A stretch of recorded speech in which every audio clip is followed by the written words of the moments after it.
back and do it every day. Oh God. 2018, every day. Cheers' finale was like one of the highest rated television events of all time.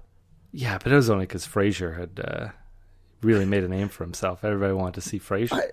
I believe Frasier post-dates Cheers. Yeah, but didn't they cross over for a little bit? I don't believe so. He was a main character on Cheers. He was mean? He was a main character. Oh, main. I thought he was just a mean primary character on okay. Cheers. And then once Cheers was over, he had his own show. I don't think Cheers and Frasier ran at the same time. I also can't picture Cheers being a bar that Frasier would go to. Well, he was living in Boston at the time. He was going through a messy divorce. Oh, yeah. Yeah, he did look fairly disheveled. Yeah, he had that whole Frasier beard period. Oh, yeah. Man, I miss Frasier. I mean, it's not like there's any lack of Frasier. Between probably like 8 seasons of Frasier and 9 or 11 seasons of Cheers. Yeah, but you can spend a lot of time with Dr. Frasier Crane. Yeah, but it's like they're making Will and Grace, more Will and Graces, more Roseannes, more of everything. Everything you can think of. They're making new Night Riders. Well, yeah, they tried that. That didn't pan out. I don't know if they are. I don't know if they can. I think they made a pilot. I don't think you can afford Mr. Feeney in this day and age. No, it wasn't. It was Will Arnett. Oh, that sounds awful. Why? That's just. It's not the same. Who was because he was like he's got too cool of a voice versus Mr. Feeney. There's just no class or quality to his voice. I mean, he's a good voice for a cartoon horse, sure, but or GMC trucks. Okay, but not for this car, a talking car. Yeah, but who was now aside from that horrible decision, who was the Baywatch out of all this? They made it into a movie. I forget his name though. Who is the actor who drove inside of the car? Oh, David Hasselhoff. Yeah. Who is he in this remake? I don't recall who. Also, Will Arnett. Someone I do not know. Okay. Will Arnett was the biggest name. I think they just shot a pilot. Okay. I don't think it made it past the pilot. Okay. I should hope not. And this is a few years ago, back when they also relaunched Bionic Woman, and that lasted all of one season. Okay. I'm just saying, I think the world is ready to get more scrambled eggs all over our faces. Toss salad and scrambled eggs? Yeah. Scrambled eggs all over my face. Is that part of the theme song? Yeah. He's but I don't know what to do with those tossed salad and scrambled eggs. They're calling again. Scrambled eggs all over my face. Does he say that? I don't know. I don't remember that. I don't know if yeah, he would walk into Cheers. Everybody would say Frasier, and then he would be like scrambled eggs all over my face, and then he would leave. And then Cliff had some sort of wise ass comment. Yeah. I don't remember it very well. So Three Amigos. Three Amigos. Under what circumstances were you eating your food? You said you ate in a closet. Mm-hmm. I basically did. It was dark little room. A box was my table. Explain yourself. How do you not justify like, oh yeah, I ate in a dark little closet? I was at work. And I wanted privacy. Just so you could get the full experience Yeah. of the Three Amigos taste and mouthfeel. Yes. By sitting in a closet. Did you like pull out your phone and play a little mariachi band music? No. My phone is not capable of doing such high-tech procedures. No, I just sat in the dark. I really let the sound. I wanted my senses to not be disturbed by extrasensory items around me. So I just my tongue. My tongue did all the talking. Okay, so you focused in on the burger, Matthew. Initial thoughts of that burger. Which burger did you get? I believe it was the Kansas. Is that the name? The Kansas burger. Is that the name? I got a Cajun burger, so I don't know. Well, then I don't know. Maybe it was a Cajun burger. I just heard. Please describe your burger. I walked in and I said, I want to get something to go. Is that possible? And he was like, it is very possible. Do you need a menu? And I'm like, no, just the burger. And he rang it up. I thought he said the Kansas burger to the waiter. Either way, I just got the plainest burger. Not even, I think there was cheese. There was a single slice of tomato, a cut of onion, a big leafy green, and that was about it.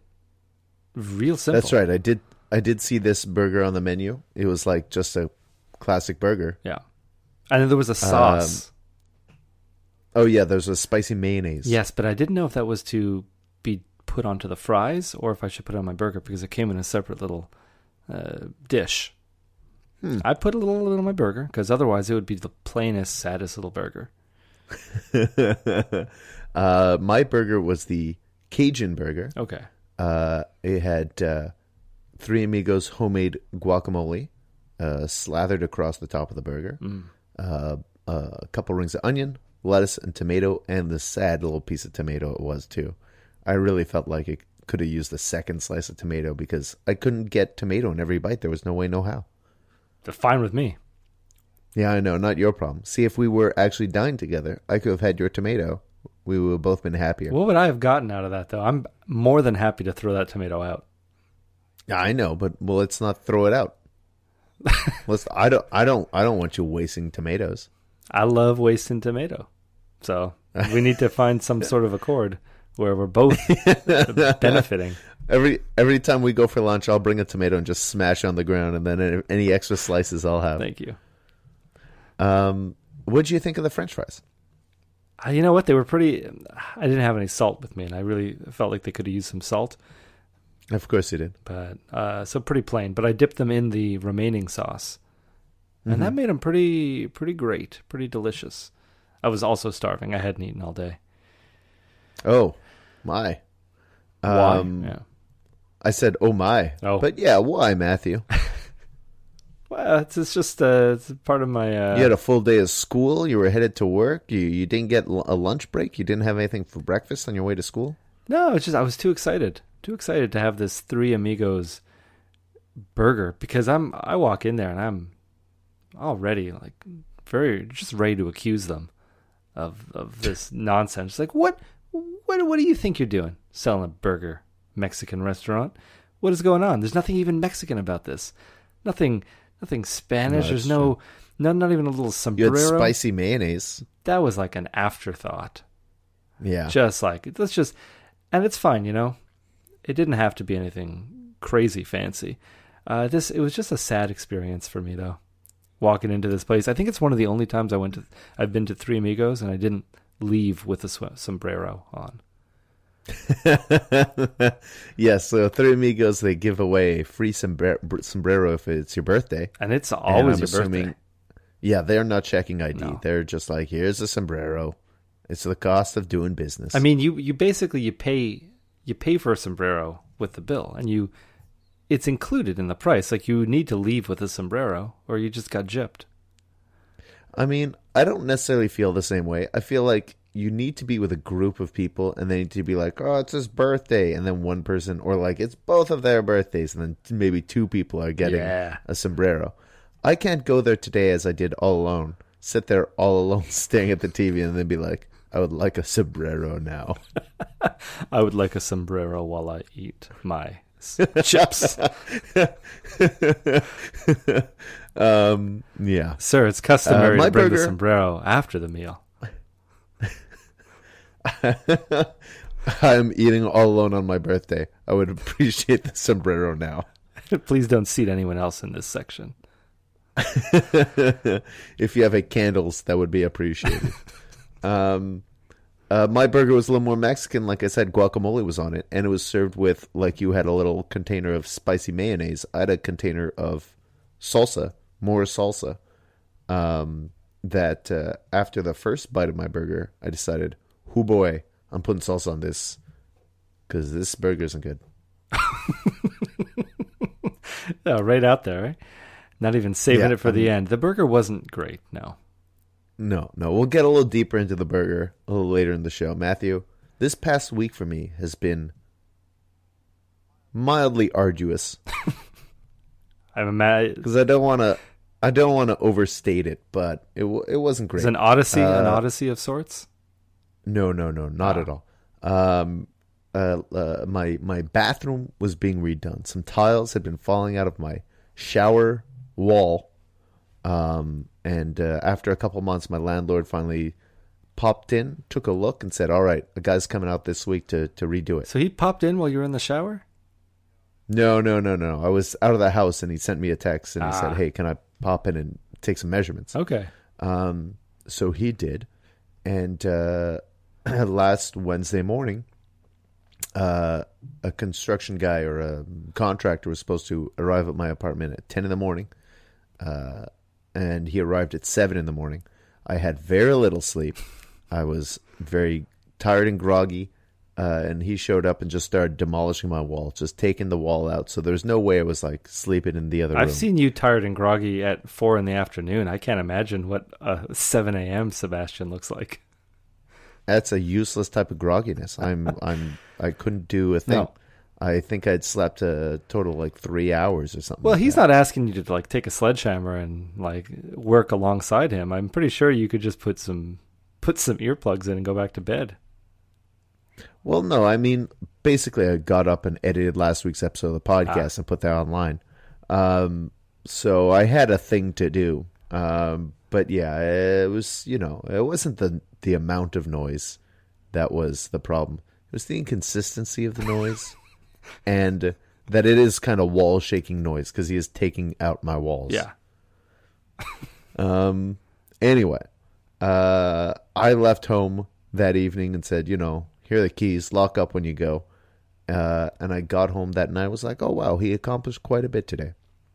The next day, he showed up at a more decent hour. I asked him to show up at 10, and he did. And I left for the day. I did not have a shower on Wednesday. I had to go to work. Instead, what I did was I took a big water basin with warm water, and I took a rag, and I washed myself with a rag. I'm impressed you have a wash basin.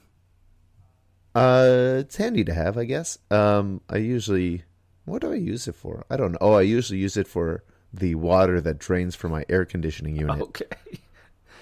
But today it was what I was washing myself with. The following day, still no shower. I was able to.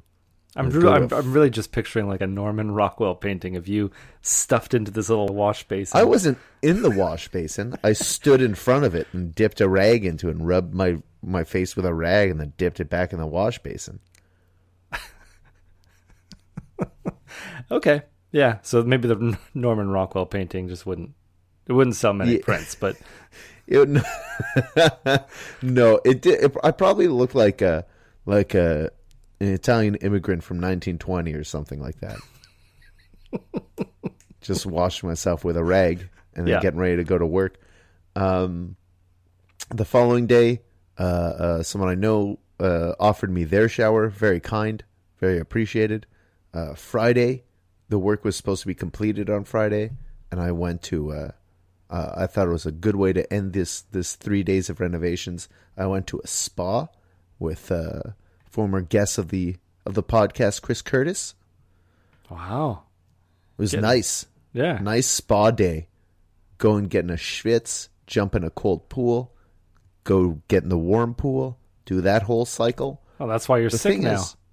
Maybe, actually. Good point. And this was all outdoors. Yeah. In October. Yeah, yeah. You've got a good point.